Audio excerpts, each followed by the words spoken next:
నమస్తే, జై శ్రీరామ్. ఆంధ్రప్రదేశ్లో హైందవ శంకరవ విశ్వ హిందూ పరిషత్ ఏర్పాటు చేసినటువంటి ఈ సభకు లక్షలాదిగా హిందువులు తరలి రావడం జరిగింది. ఈ సభలో అనేక మంది స్వామీజీలు పాల్గొని హిందూ సమాజం యొక్క ఐక్యత మరియు దేవాలయాలపైన ప్రభుత్వం యొక్క పెత్తనంను ప్రశ్నిస్తూ ఆ సభను నిర్వహించడం జరిగింది.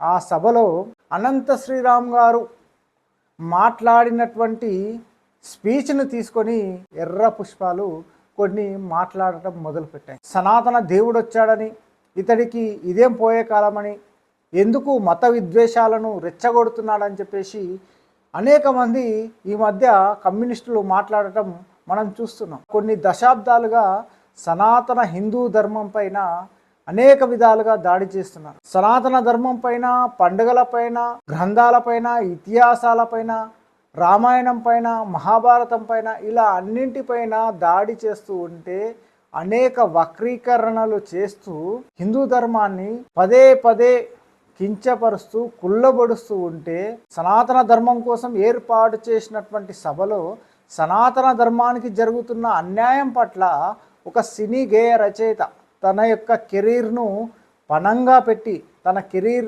ఎక్కడ నాశనం అవుతుందో అనే దానిని లెక్క చేయకుండా ఒక హిందువు అని చెప్పుకున్నప్పుడు, హిందూ ధర్మానికి అన్యాయం జరిగినప్పుడు ప్రశ్నించకపోతే తాను హిందువుని అని చెప్పుకోవడంలో అర్థం లేదు అని చెప్పేసి సనాతన ధర్మం కోసం మాట్లాడడం జరిగింది. ఏంటండి, ఈ ఆంధ్రప్రదేశ్లో తెలుగు రాష్ట్రాలలో సినిమాల ద్వారా కొన్ని దశాబ్దాలుగా ఎటువంటి సినిమాలు తీస్తున్నారు. పురాణాలు అని చెప్పేసి, పౌరాణిక పాత్రలు అని చెప్పేసి దానవీర సూరకర్ణ అనే ఒక సినిమాను తీసి, ఆ సినిమాకు రైటర్గా ఎవరిని పెట్టుకున్నారు? ఒక హేతువాదిని, ఒక కమ్యూనిస్ట్ని, ఒక హిందూ వ్యతిరేకిని పెట్టి కథనాలను, మాటలను రాయించి సనాతన ధర్మం పైన దాడి చేశారు.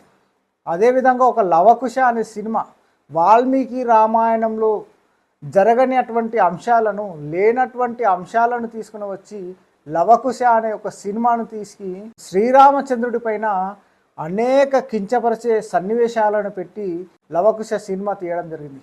ఈ దానవీర సూరకర్ణలో కర్ణుడు ఎవడండి? ద్రౌపది యొక్క వస్త్రాపరణానికి కారణమైనటువంటి ఒక వ్యక్తి ఈ కర్ణుడు. ద్రౌపది యొక్క వస్త్రాలను గుంజివేయమని చెప్పినటువంటి వ్యక్తి ఈ కర్ణుడు. ద్రౌపదిని నిండు సభలో ఒక వేశ్య అని సంబోధించినటువంటి వ్యక్తి ఈ కర్ణుడు. అటువంటి వ్యక్తిని గొప్ప మహానుభావుడిగా చూపించడం జరిగింది.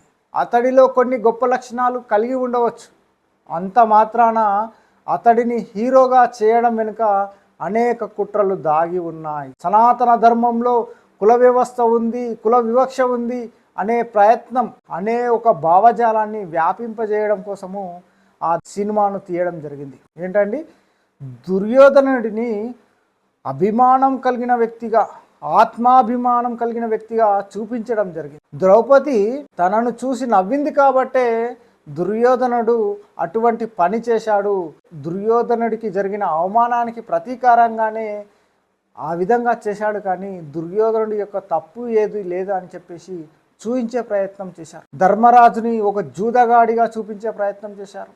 అర్జునుడిని శ్రీకృష్ణ పరమాత్మ లేకుంటే ఈ అర్జునుడు అనే ఒక పాత్ర ఏ మాత్రం పనికిరాదు అనే చూపించే ఒక ప్రయత్నం చేశారు. భీముడిని ఒక తిండిపోతుగా, ఒక కామెడీ చేసే వ్యక్తిగా చూపించడం జరిగింది. ఇక ద్రౌపదిని అయితే కామవాంఛలు కలిగినటువంటి స్త్రీగా చూపించడం జరిగింది. కుంతీదేవిని తన కన్న కొడుకుకి ద్రోహం చేసినటువంటి దుర్మార్గురాలిగా ఈ యొక్క సినిమాలో చూపించడం జరిగింది. ఈ యొక్క సినిమానే కాదండి, తెలుగులో వచ్చినటువంటి అనేక పౌరాణిక సినిమాలలో ఇటువంటి విధానాన్నే చూపించడం జరిగింది.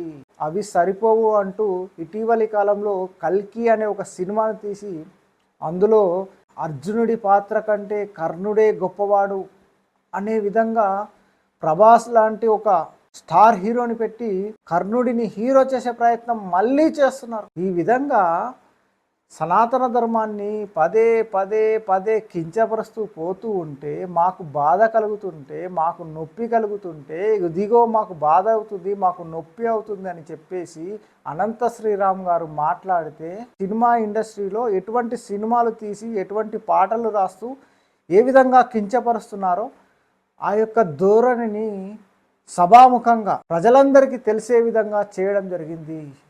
అయితే మీ కమ్యూనిస్టులందరికీ ఒక భయం పట్టుకుంది.